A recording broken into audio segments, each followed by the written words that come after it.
Aujourd'hui, Florent Laden cuisine en live un pigeonneau au baies rouges et pommes de terre à la cendre d'herbe. Une recette inédite à l'intitulé mystérieux, dans laquelle il mélange fruits crus et cuits et utilise du persil et de l'aneth séchée. Nos candidates devront être très attentives pendant cette démonstration ponctuée de cuisson, de préparation et d'associations inédites. Elles ne pourront se fier qu'à leurs notes lors de l'épreuve car elles ne possèdent pas la recette. Bon, on va commencer par un pigeonneau qu'on va rôtir. On va faire des petites pommes de terre à la cendre d'herbe. À la cendre de quoi? À la cendre d'herbe. C'est quoi ça? Faut... En fait, on va brûler des herbes. Quand Faut faire polytechnique pour faire de la cuisine ou quoi? Non. On va juste griller de l'aneth. De l'aneth? Ouais, pas mal. Du persil. On va les feuiller, on va griller ça. Le réduire en poudre le maximum. Et on va rouler les pommes de terre là-dedans. On a un petit peu de fruits rouges parce que c'est la saison des baies. Donc des fruits rouges cuits, des fruits rouges crus. Gros moment de solitude quand Florent annonce la recette qu'il va cuisiner. Parce que le pigeon, jamais fait. Le sucré-salé, c'est pas mon truc du tout. Donc du coup, je me dis, ça va être freestyle. Un pigeon avec des pommes de terre, des baies, donc du sucré salé. C'est pas quelque chose que je fais habituellement. Le pigeon, je n'ai jamais cuisiné. Je crois même n'en avoir jamais mangé. Mais pourquoi pas? Au niveau des herbes également, il y a ça, c'est la moutarde noire, la moutarde métisse. Je sais pas si vous connaissez. Non. On peut manger cru comme ça? Oui, bien sûr, bien sûr. On va la servir crue. C'est super intéressant parce qu'on a ce côté un peu moutardé, mais sans vinaigre. D'accord. Allez, c'est parti. Avec la cuisson des pommes de terre dans de l'eau, mais aussi du jus de pomme et une pointe de vinaigre de cidre. Première surprise de cette recette. Alors, il faut faire attention. Quand on cuit des pommes de terre avec un petit peu de vinaigre, ça prend un peu plus de temps. Il nous annonce qu'avec le vinaigre, ça cuit quand même beaucoup moins vite. Donc du coup, c'est grosse pression sur les pommes de terre. Alors, on va regarder un petit peu à quoi ressemble le pigeonneau. Là aussi, grosse pression pour les candidates. Qu'est-ce qu'on va lui faire, ce pigeonneau? On va le rôtir. Donc, j'ai un four derrière qui est à 210. Donc là, il faut tirer sur Oui, voilà. J'ouvre les petites pattes. C'est Ok. ça. Voilà. Je coupe les ailes. Les ailes, on les garde pour une utilisation ultérieure, pour faire un consommé, pour faire quelque chose, voilà. Et là, on va mettre tout doucement une poêle à chauffer et on va marquer un peu les cuisses, parce que les cuisses, c'est plus long à cuire. D'accord. Et ensuite, on finira la cuisson au four. Tout à fait. Okay. Un petit peu d'huile. J'utilise toujours de l'huile de tournesol, parce que chez moi, j'utilise que des produits de chez moi, en fait. On n'a pas d'olivier encore. Donc, bon, ça va venir très centré sur les produits locaux. Voilà, tout à fait. Non, c'est marrant tes tatouages là. Bah, ça, on sait qu'on peut manger chez toi. Voilà, c'est ça. Mais avant, il faut cuire. Première cuisson pour le pigeonneau à la poêle. Pendant ce temps, le chef effeuille l'aneth et le persil. Au niveau de la cuisson des pommes de terre, ça va rester à peu près combien de temps? On plantera un petit couteau pour savoir si c'est... Voilà, on cuit jusqu'à ce que c'est cuit. D'accord. Une autre question, Jessica, ça va? Non, c'est bon. Le chef a bien répondu? Tout à fait. Moi, j'aime bien ce genre de réponse. C'est qu'à un moment donné, voilà, quand c'est cuit, c'est cuit. C'est ça. Tu n'es pas dans ta cuisine. Voilà. Donc, il faut s'adapter. C'est ça. Mais ça prendra au moins une petite vingtaine de minutes. Ça sent drôlement bon. Hein. Ah, c'est chouette. Déjà, là. Déjà, ça commence. C'est des beaux produits. Ça sent très, très bon. Alors là, le conseil, je regarde un petit peu la coloration, vous savez, parce que honnêtement, si là c'est un petit peu trop caramélisé, c'est pas grave. C'est pas ce qui va ressortir. Je préfère que la cuisse soit cuite. D'accord. Et que ici ce soit un peu trop caramélisé. Il n'y a pas de risque. Voilà. La cuisson continue et le chef retourne aux herbes qu'il va réduire en cendres. Il les étale sur du papier sulfurisé avant de les mettre au four. Bon, allez. À 210 degrés. 210 degrés, c'est la température pour laquelle il faut le pigeonneau. Pour le pigeonneau, ouais. Pour l'instant, je peux pas vous dire. C'est ça, on verra. Feeling. Tellement de choses. C'est le matériel, etc. Je le connais pas, donc on verra bien. Ça m'impressionne, la manipulation avec les mains de la viande alors que la poêle fume. Ouais, mais ça, les chefs, c'est pas des mains qu'ils ont, c'est C'est vrai que la chaleur n'a pas d'emprise sur vous. Hein. C'est ça, il y a presque de la corne. Après, Je me dis, mais c'est pas possible. Enfin, ils ont des gants intégrés à leurs mains. C'est juste un truc de malade. On a peur de se brûler tout le temps quand on les voit faire. On se dit, mais effectivement, il va falloir appeler le médecin toutes les 3 minutes. je vois que j'ai également du céleri. Et on va le passer également. On va le mettre aussi, le céleri. On pourrait croire, on pourrait se dire, tiens, il est en train de mettre des trucs entre deux comme ça. Mais non, c'est pas un piège, c'est juste que je m'adapte. L'improvisation, c'est un pas de plus dans l'inconnu pour nos candidates qui redoutaient déjà cette étrange recette. Et pendant que les herbes sèchent tout simplement, le chef retourne à son pigeonneau. Vous voyez là, Ouais. on a une coloration qui est marquée. Ouais. Maintenant, je vais colorer, mais brièvement, les suprêmes. En tout cas, ça sent super bon Ouais. sur le plateau. C'est impressionnant.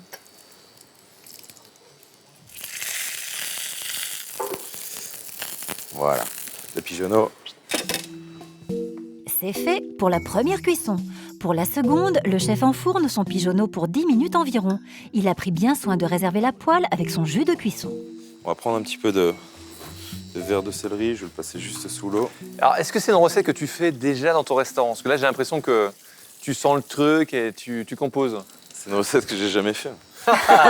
Mais ça, c'est bien, ça. Quand le chef annonce qu'il a jamais fait la recette, bah, au contraire, moi, ça me plaît. Parce que je me dis que du coup, ses exigences, elles vont être différentes au moment de goûter. Puisque il l'a fait au feeling, etc. Je regarde les herbes, c'est bien, elles vont être sèches, elles commencent à colorer un petit peu. Tout va bien. Le chef reprend le céleri qu'il détaille en fines tranches. Je commence à érafler un petit peu quelques groseilles. Puis il prépare quelques groseilles, des mûres, des myrtilles et des framboises qu'il va utiliser pour moitié crues et pour l'autre cuites. Il est temps de récupérer les herbes au four. Une grande première. Ah, c'est pas bête parce que tu les as fait sécher. Voilà. Elles sont parfaitement séchées d'ailleurs. Voilà. Séché, ça peut même un peu marquer, tu vois, en coloration, c'est pas gênant. C'est pas Ok. gênant. Et l'expérimentation continue. Oh, je vais essayer avec les doigts, voir un peu. Oui, avec les doigts, ça ira très bien. Ah, c'est pas bête, hein. On pourrait faire la même chose D'accord. avec de la menthe ou de la verveine d'ailleurs. Oui, eh ben, je le fais à la verveine et ça marche très bien. Hop, on enlève Ça le sent petit- divinement bon. Ouais. Ça, c'est une super technique, tu vois. Oui. On a tendance à ciseler des herbes fraîches, finalement, juste les passer Ouais. quelques Séché, minutes à 200 réduite degrés. en poudre. Les pommes de terre bouillies à l'eau, au jus de pomme et au vinaigre sont cuites. Le chef peut les égoutter. Voilà, elles sont cuites.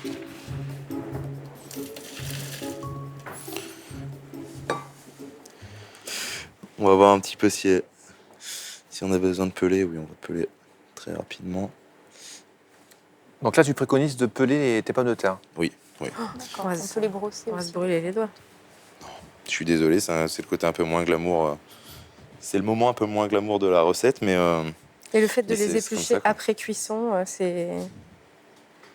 c'est parce que ça garde une forme plus naturelle que si je les avais fait avant. En fait, D'accord. j'aurais dû les faire à l'économe. Et puis j'ai un petit peu aussi envie de tester votre résistance. à la Résistance au mal. C'est gentil. On vous enverra la note du docteur aussi après. chaleur. Non, mais ça va. On aura besoin de toutes les pommes de terre ou C'est ce que j'allais quelques-unes dire, on en fait la suffisent? moitié. On en a pas mal. Hein.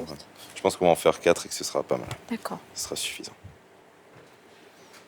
C'est un plaisir de vous regarder travailler en tout cas, hein. Et ce sera un plaisir de vous regarder travailler après. J'espère. Et je vous vois venir, les filles. Vous buzzez pas au moment où il faut éplucher les pommes de terre. D'accord? On va réfléchir. On fait pas venir Florent Laden sur Non. France 2 pour venir vous éplucher les pommes de terre, s'il vous plaît. Petite vérification pour la cuisson du pigeonneau, histoire encore de se brûler les doigts. C'est bien. Le chef va ensuite le découper, mais avant, Je regardais juste si on a un petit peu de gras. Oui, alors regardez ce qu'on va faire là pour le coup. Ça, on n'en a plus besoin. On va récupérer le gras du pigeonneau, qui a beaucoup plus de goût que l'huile. Voilà. Les pommes de terre, on va les tenir Au chaud. au chaud à 2.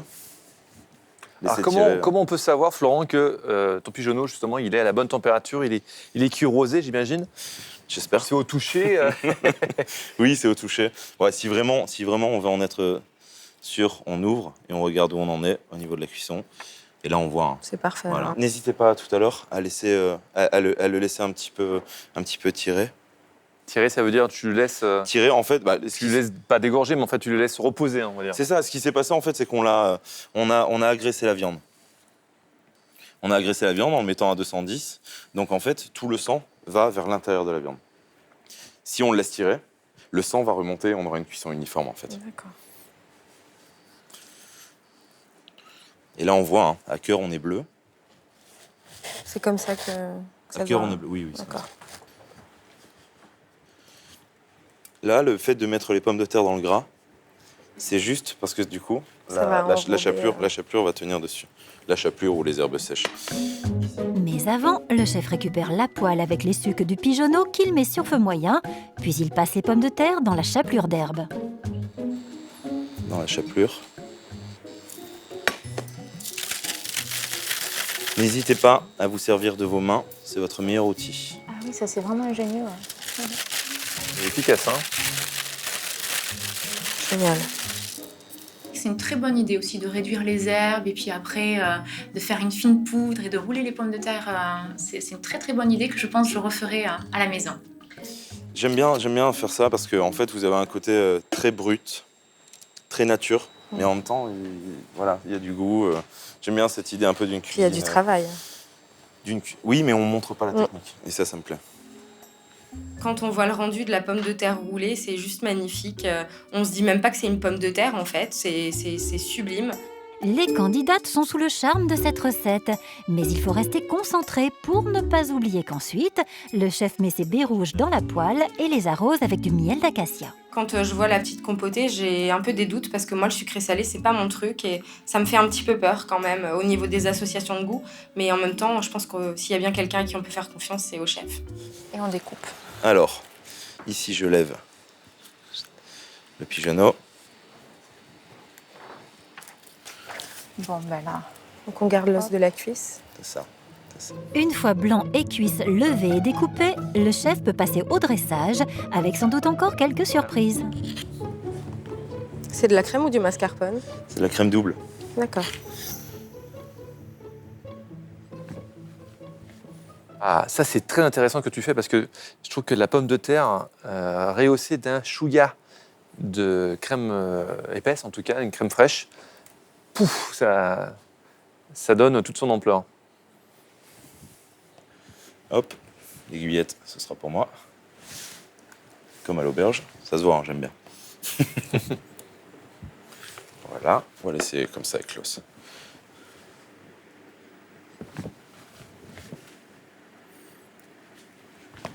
On a ici nos fruits rouges. C'est très graphique, hein. Il ne reste plus qu'à parsemer l'assiette des fruits rouges qui ont cuit et de quelques baies crues. Et très beau ce plat, hein. Les couleurs sont dingues, hein. Bah, c'est l'automne, hein. Très coloré, ouais. C'est magnifique. Ça vous plaît les filles? C'est Oui, magnifique. c'est magnifique. Ouais, je vais oublier les noms là. Moi aussi. In extremis. Et un petit peu de moutarde métisse, moutarde noire.